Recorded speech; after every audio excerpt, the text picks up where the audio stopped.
Want to do a Disney and Universal Studios vacation in 1 week? Come check out my planning process. This video will help so you can plan your best Universal and Disney World vacation. Hello and welcome. I am Lauren, and today we are going to be talking about the planning process of a Disney World vacation with Universal Studios. I am so excited to talk about this topic because pretty much every time I go down to Central Florida, I am doing both Universal Studios and Disney World. If you're new here, I'm Lauren. I'm a travel agent. I specialize in Universal Studios and Disney World vacations and putting them together. I think that if you're going to go to Central Florida and you have a week, you can do both, and especially if you like both things.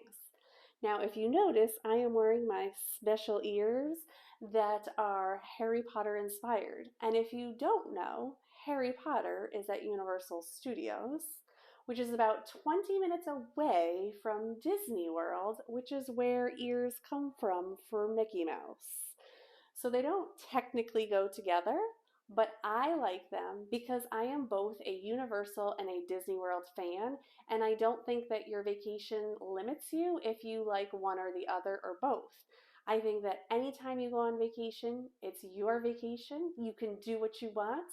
And I always love going to Universal and Disney World, and it's a very common thing for people to do. So I have a little planning process that kind of helps you decide how your Universal and Disney trip are going to come together to make it easier for you. So let's go through the steps. Step one. Step one is figuring out the order in which you are going to do this vacation and how many days it's going to be.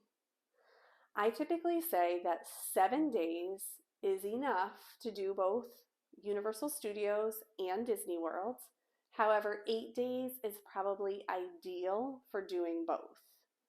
10 days is relaxing at both locations, but most people don't get 10 days of vacation in a row. So let's talk about logically what you can do. So we're going to go based on 7 days in this case.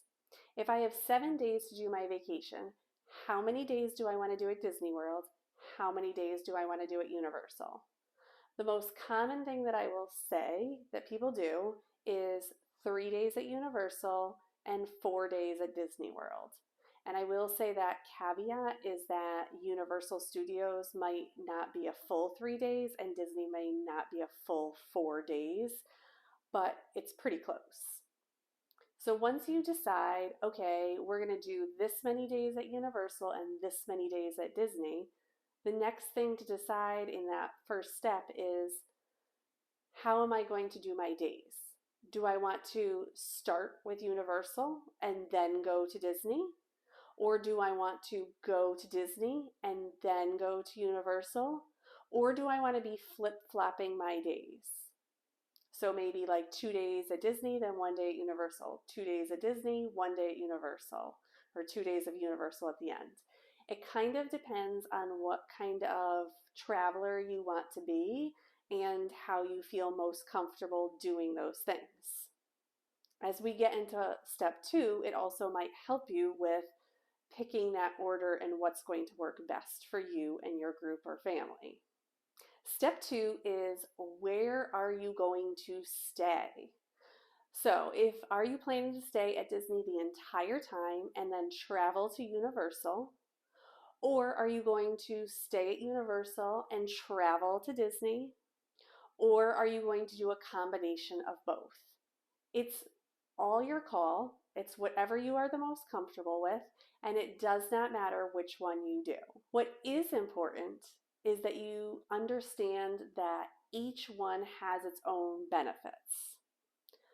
One of the big things about staying at Universal Studios is if you stay at one of their premier hotels, you get automatically Express Pass for everyone staying in that room. That can save you a lot of times in the park. And if you don't know what Express Pass is, you can check out one of my other videos here, and I'll have links down below that you can check out about Express Pass.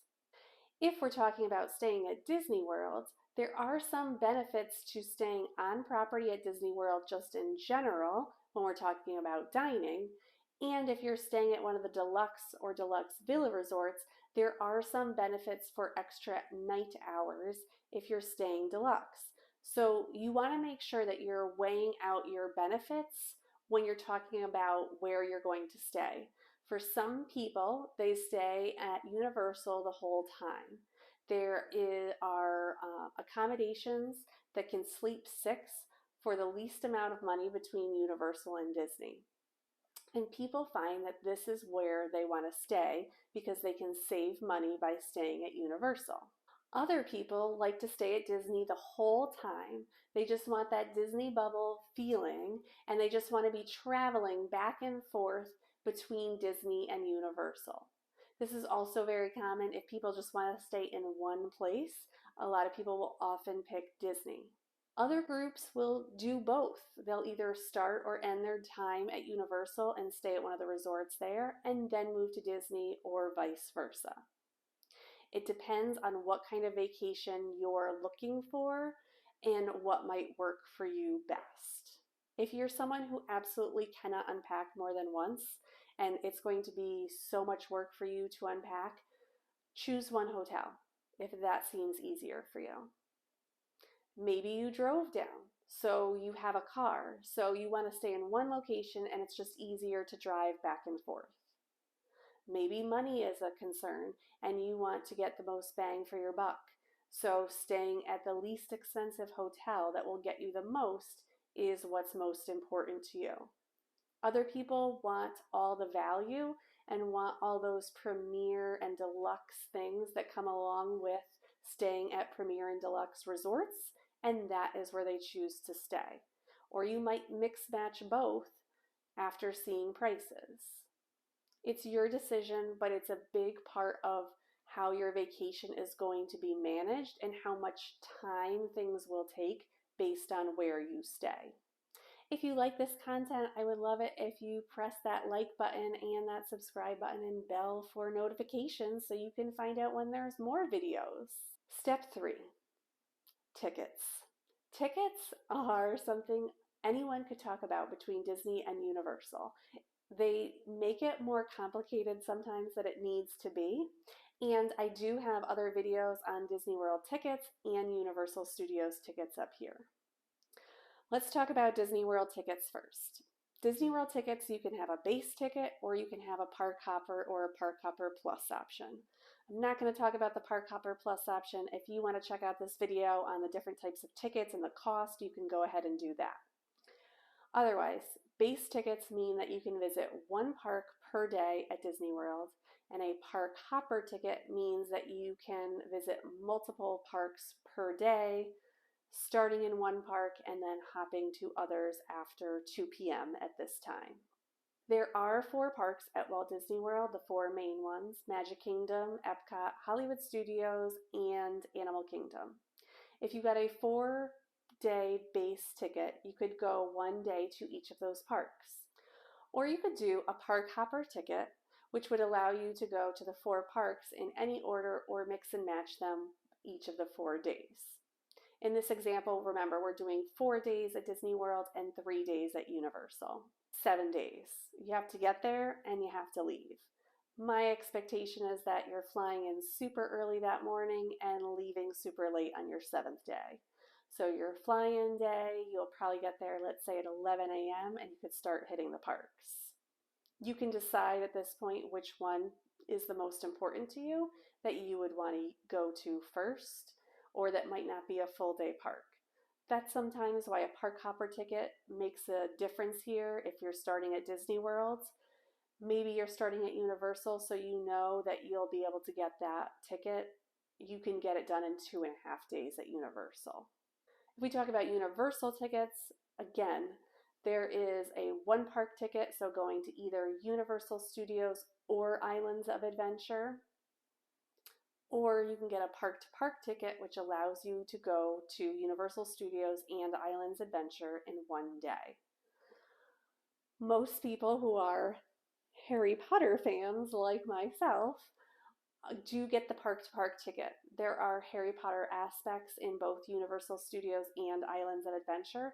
So you're going to want to get those tickets, the park to park tickets, if you're interested in doing the Harry Potter attractions and seeing Diagon Alley.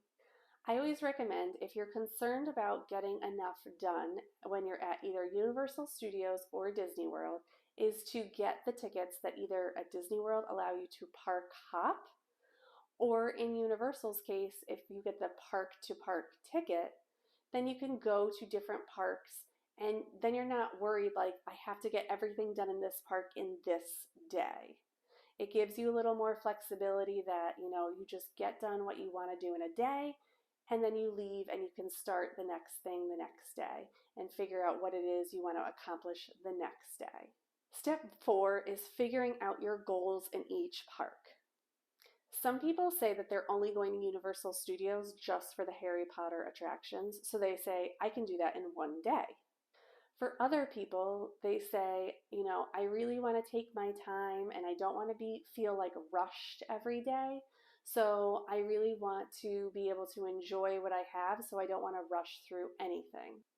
All right, that will wrap up our show for today. If you have questions about going to Universal Studios and Disney World together, please drop them in the comments so I can help you with your next trip.